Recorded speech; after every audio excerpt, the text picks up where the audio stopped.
Once again, Raymond Arroyo. Welcome back to The World Over Live. My next guest is an advisor to the anti-terrorism caucus of the House of Representatives. As the president meets with American Muslims and the EU recognizes the ISIS atrocities as genocide, we try to make sense of it all. Joining us on set is Dr. Walid Phares. Thank you for coming back to the show, my friend. Thank you. Let's start with this EU Parliament. Now, you were on the show last time, and you said what? I said, Raymond, this is going to happen. I hope it's not going to take too long of a time. It did, but it did happen. It was submitted to the EU Parliament. It was submitted originally as of 2014 by a federation of NGOs representing, if you recall, the Middle East Christians and the Yazidis, some of whom were on your show. Yes.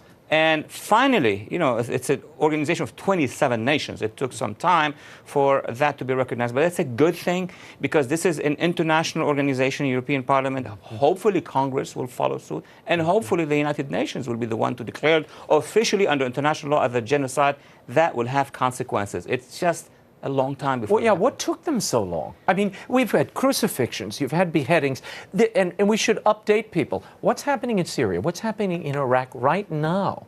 Well, Syria is a violence uncontrolled. You have the Syrians back in Assad, Hezbollah, back in them trying to take back the Sunni areas. And then you have the Turks backing those who are more moderate Islamist, Muslim Brotherhood militias. And then you have the Kurds and the Christians allied in the northeastern part. And then you have us backing all sorts of unvetted people and not very successful, unfortunately. And the peace talks broke down this week. The Syrian peace talks, those are over.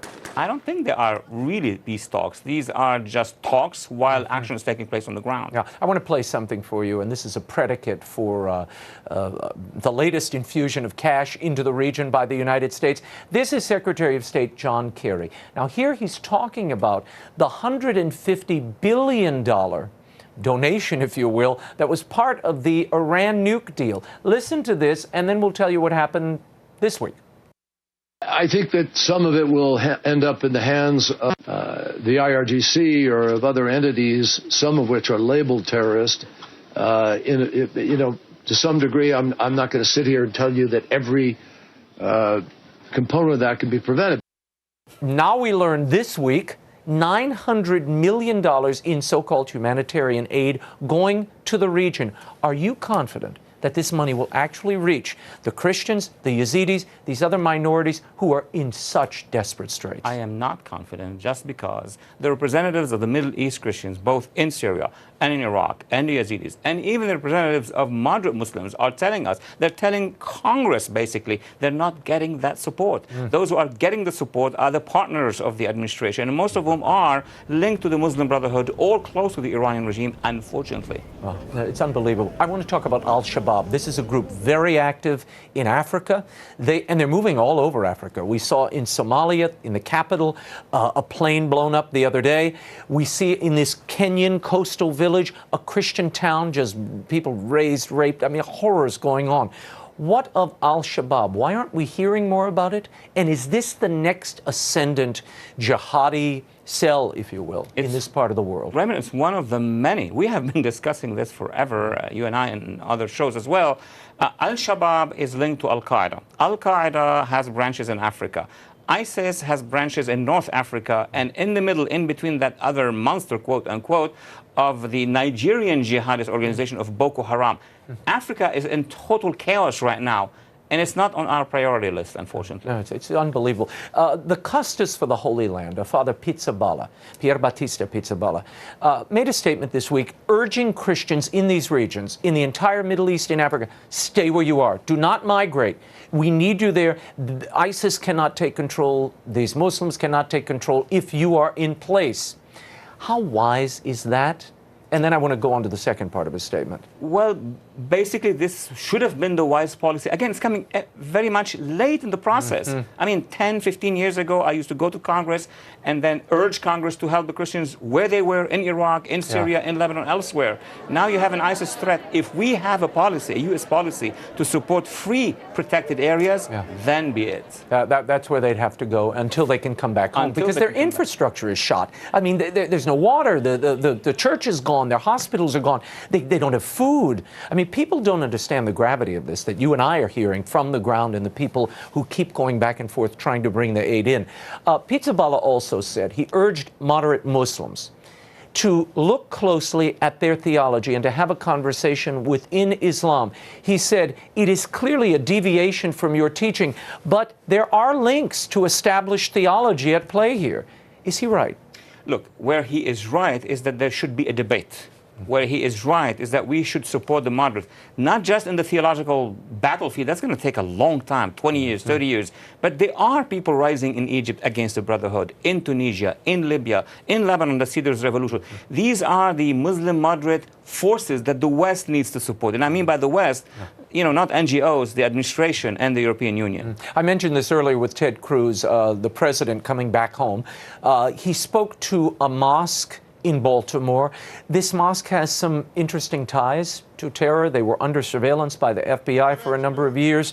I want to share this comment and get your reaction. Have never visited a mosque. And the very word itself, Islam, comes from salam, peace. The standard greeting is, assalamu alaikum, peace be upon you. And like so many faiths, Islam is rooted in a commitment to compassion and mercy. As Muslim Americans, you also have another concern, and that is your entire community so often is targeted or blamed for the violent acts of the very few. Your reaction to these comments? President Obama going to visit mosques or churches or any temples or religious sites is a good thing. The problem with this visit is twofold. Number one, he did not designate, and that was a huge opportunity for him to tell this Muslim American audience that jihadism is a threat, that you should be rising against jihadism, as President Sisi has said, as the president of Tunisia has said, as the king of Jordan has said. That was a first failure. The second failure, he did not bring with him the representatives of the moderate Muslims, the NGOs like Zuhdi Jasser and other forces that are pushing back against the Brotherhood. He could have done that, and that would have been I would have had a very positive reaction. He did say, and I have to quote this, he said, it is undeniable that a small faction of Muslims propagate a perverted interpretation of Islam. This is the truth. It's real. It's there. So he did say that. He said that there is a group, but what was the ideology? That the ideology is about the caliphate, that the ideology is about dividing the world into. He needs to tell the young Muslims that what you're hearing from the jihadists is wrong. It's not that the jihadists are just wrong. Let's talk about a final thing here. The Pope gave a very high-profile interview to the Asia Times this week. In it, he praised China. He said China is the future. It's a model of wisdom. He also said the world need not fear a growing China. Some are criticizing the Pope because there was no mention of human or religious rights and oversight, or is he trying to break through the Great Wall here and gain access to China so he can reach those people who are suffering? I think he's badly advised because he has made similar statements on other issues. Where is John Paul II? When he met with Lech Walesa, when he met with Solidarity Movement, he also was talking to the leaders of the world, but at the same time he gave them visibility. That's what the Pope should be doing with regard to China and any other country around the world. Talk about and talk with the dissidents first. Interesting point. Yeah. Well, and you know, there have been reports that came in the wake of this, a priest being taken. We have bishops who are under arrest, house arrest and otherwise. Some of them have just vanished. And there's real concern that Hong Kong, which was always kind of the Western protected enclave, and when they remerged back with mainland China, they were guaranteed nothing's going to change. It looks like everything's about to change for them. Unfortunately. Yeah. Walid Phares, always a pleasure. Thank you so for being here. We will check in with you. Walid Phares' latest book, The Lost Spring, U.S. Policy in the Middle East and Catastrophes to Avoid. It's still available at bookstores everywhere. And had you read it when it first came out, it was practically prophetic. So ahead of the ball here. It's amazing. I also want to remind you about the new book from Mother Angelica, Praying with Mother Angelica. It's meditations on the Rosary, the Way of the Cross, and other prayers. It's available now through the EWTN Religious Catalog. It's a collection of those mini books, some of her writings from the 70s, and it's a wonderful companion to the personal prayers and devotions of Mother Angelica that I edited for, that have, you know, the more personal things that she wrote. The companion of those two books, I think, will complete her prayers, her devotions in a way that perhaps you haven't seen before. So that's available through the EWTN Religious Catalog.